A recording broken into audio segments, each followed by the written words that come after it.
दोस्तों, दहेज उत्पीड़न यानी कि घरेलू जो मामले हैं, विवाद, घरेलू हिंसा, इस तरह के मामले बहुत ही ज्यादा देखने में आजकल आते हैं। जिन कानूनों को स्त्रियों की सुरक्षा के लिए बनाया गया था, उनका किस तरीके से इस्तेमाल किया जा रहा है, ये भी किसी से छुपा नहीं है। बहुत सारे केसेस फेक होते हैं और पतियों को बहुत भारी परेशानी झेलना पड़ती है। तो दोस्तों, आज मैं कुछ ऐसा बताने वाला हूं जो कि हर एक पति को सुनना चाहिए, जो ऐसी सिचुएशन को झेल रहा है, फेस कर रहा है। हालांकि हो सकता है उसके वकीलों से ये सारी चीजें कही हों, लेकिन अगर नहीं कही तो आप हमारी बात को सुन करके अपने आप को प्रिपेयर कर सकते हैं। तो दोस्तों, आखिरी तक वीडियो को देखना। मैं आपका दोस्त फरहान। तो चलिए शुरू करते हैं। दोस्तों, जब भी कोई लड़की आपके ऊपर मुकदमा दायर करती है अपने पति के ऊपर, उसके ससुराल वालों को सबको फंसाती है, उसका एक पूरा पैकेज ऑफर किया जाता है। 498A, CRPC 125, domestic violence act और डाउरी प्रोहिबिशन एक्ट, इसके तहत एक पूरा पैकेज थोप दिया जाता है। लेकिन कोर्ट भी ये जानता है कि पारिवारिक मामला है, पहले ये गुत्थी सुलझ जाए, समझौते से ही तो ज्यादा अच्छा है, तो मीडिएशन में फाइल को भेज दिया जाता है। ये एक ऐसा मामला होता है कि सारे कोर्ट में अलग अलग केस चलते हैं, अलग अलग तारीखें होती हैं, जिसका पति के ऊपर बहुत असर होता है। उसको काम धंधा छोड़ करके रोज रोज तारीखों में अलग अलग भागना पड़ता है। मीडिएशन में अगर आपकी फाइल है तो आपको एक चीज का बहुत खास ख्याल रखना है कि मीडिएशन में अगर वो लड़की सुलह करना चाहती हो या ना चाहती हो, मीडिएशन में अगर आपकी फाइल आती है तो आपको इस चीज का ध्यान रखना है कि कुछ भी हो जाए, आप उसके साथ रहना चाहते हो या ना चाहते हो, आपके मुंह से कतई ये नहीं निकलना चाहिए कि हम इसके साथ रहना नहीं चाहते। आपको सिर्फ एक ही चीज दोहरानी है कि हम इसके साथ हर तरीके से रहना चाहते हैं। हम इसके अनुसार मेरी जो भी गलतियां हैं, मैंने की हैं या नहीं की हैं, मैं उसे एक्सेप्ट करता हूं और मैं माफी मांगता हूं। मैं ये चाहता हूं कि हमारा घर टूटने से बच जाए। जाहिर है, अगर वो लड़की झूठा मुकदमा डाले हुए आपके ऊपर, तो वो किसी भी हालत से एग्री नहीं करेगी आपके साथ रहने के लिए, समझौता फुलफिल नहीं हो पाएगा। लेकिन जब आप इसी बात पे अड़े रहेंगे कि तुम्हारी हर शर्त को मानने के लिए मैं तैयार हूँ, हर तरीके से मैं तैयार हूँ और मैं चाहता हूँ कि तुम मेरे साथ रहो, बच्चों का हवाला दीजिए, कुछ भी इमोशनली वहां पर आपको अपने आप को दिखाना है, ताकि मीडिएशन के जो ऑफिसर्स हैं उनको ये समझ में आए कि लड़का तो हर तरीके से रहना चाह रहा है, लेकिन लड़की के ही अंदर कमी है, वही नहीं रहना चाहती। और आखिरकार क्या होगा कि आपकी फाइल को उठा करके मीडिएशन से रिपोर्ट लगा करके फैमिली कोर्ट ट्रांसफर कर दिया जाएगा। इससे होगा क्या कि फैमिली कोर्ट जो फाइल आपकी ट्रांसफर की जाएगी, उसमें ये मेंशन कर दिया जाएगा कि आप रहना चाहते थे लेकिन अगला पक्ष समझौते को तैयार नहीं था। उसके बाद अब आती फैमिली कोर्ट में बात। तो सबसे पहले कोशिश कीजिए कि डिस्ट्रिक्ट कोर्ट में एक एप्लीकेशन अपने वकील के माध्यम से डलवाइए।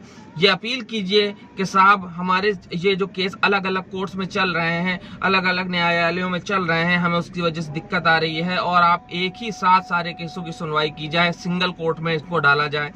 और उसके बाद जब सिंगल कोर्ट में डाल दिया जाएगा तो आपको फायदा ये होगा कि आपको सिर्फ एक ही दिन भागना पड़ेगा और इसकी वजह से सामने वालों के ऊपर बहुत ही नेगेटिव असर पड़ेगा। आपकी ऊपर जो इतने केस डाले जाते हैं उसका रीजन सिर्फ ये है कि आपको मेंटली हैरेस किया जाए।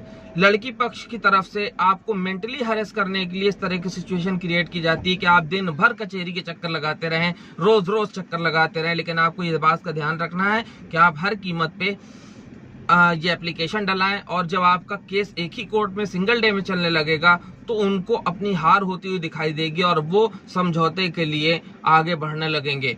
उसके बाद जब आपकी ये प्रक्रिया जारी रहती है तो आपको वहां पर भी सुनवाइयों में आपको ये कहना है कि मैं हर तरीके से रहने को तैयार हूँ।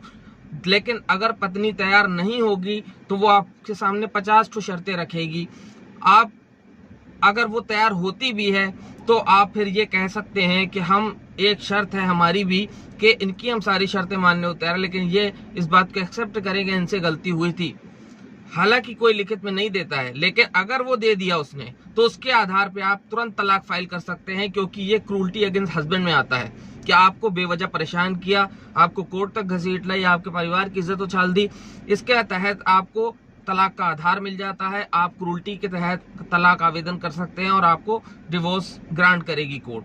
तो आपको इस बात का ध्यान रखना है। जितने पति हैं उनको मैं इस बात के लिए बोलूंगा कि देखिए, अगर पत्नी समझदार है तो कोर्ट तक मामला नहीं पहुंचेगा। और अगर पत्नी समझदार नहीं है तो जाहिर है वो आपको फंसाना चाहती है। इस तरह के मामले बहुत सिंपल होते हैं। अगर पति के साथ उसके पूरे खानदान का नाम दे दिया गया है तो समझ लीजिए कि उनको फंसाने की साजिश की जा रही है, क्योंकि जब पत्नी पीड़ित होती है तो सिर्फ वो पति और या एक दो लोगों के ही नाम देती है, लेकिन पूरे खानदान के नाम देना ये भी केस को कमजोर करता है। इसके अभी आधार हैं, सुप्रीम कोर्ट की गाइडलाइन है कि घरेलू हिंसा सिर्फ एक छत के नीचे रहने वाले लोगों पर ही फ्रेम की जा सकती है, वो बाहर खानदान वालों के ऊपर उसको फ्रेम नहीं किया जा सकता। उसके अलावा दहेज उत्पीड़न, उसमें भी अगर आपके पूरी वैवाहिक जीवन में एक या दो बार मारपीट या झड़प हो जाती है तो उसे सुप्रीम कोर्ट ने ये कहा है कि ये मानसिक उत्पीड़न या शारीरिक उत्पीड़न का हिस्सा नहीं है, इसे प्रताड़ना नहीं कहा जाएगा। प्रताड़ना जो है वो कंटिन्यूअस चलने वाली चीज होती है कि आपको बराबर टॉर्चर किया जा रहा हो, तब उसको प्रताड़ना कहा जाएगा। अगर शादीशुदा जीवन में आप सुखी थे, आपकी एक बार लड़ाई हो गई, एक बार बहस हो गई, एक बार थोड़ी बहुत मारपीट हो गई, तो उसको प्रताड़ना नहीं कहा जा सकता।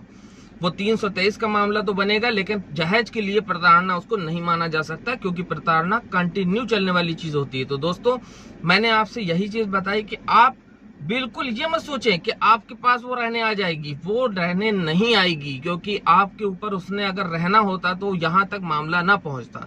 आपको सिर्फ यही कहना है, जज को भी ये लग जाता है कि आप सही हो, आप रहने के लिए हर तरीके से तैयार हो कि भाई लड़का तो सर के बल खड़ा है ले जाने के लिए, लेकिन यही नहीं चाह रही, तो ये आपके फेवर में जाएगा और उनके ऊपर उल्टे चार्जेस फ्रेम होने की भी नौबत आ सकती है। ये डिपेंड करता है कि आप कितना काबिल वकील कर रहे हैं, किस तरीके से वो आपके केस को स्टडी कर रहा है, हैंडल कर रहा है, वहां आर्गुमेंट क्या दे रहा है।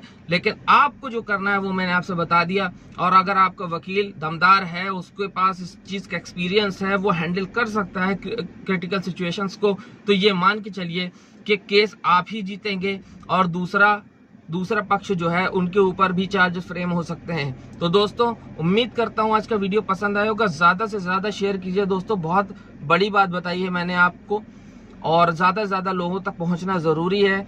मैं आपका दोस्त फरहान अख्तर, एक बार से फिर अगर चैनल को सब्सक्राइब नहीं किया है तो प्लीज सब्सक्राइब कर लीजिए और ज्यादा से ज्यादा वीडियो को शेयर कीजिए।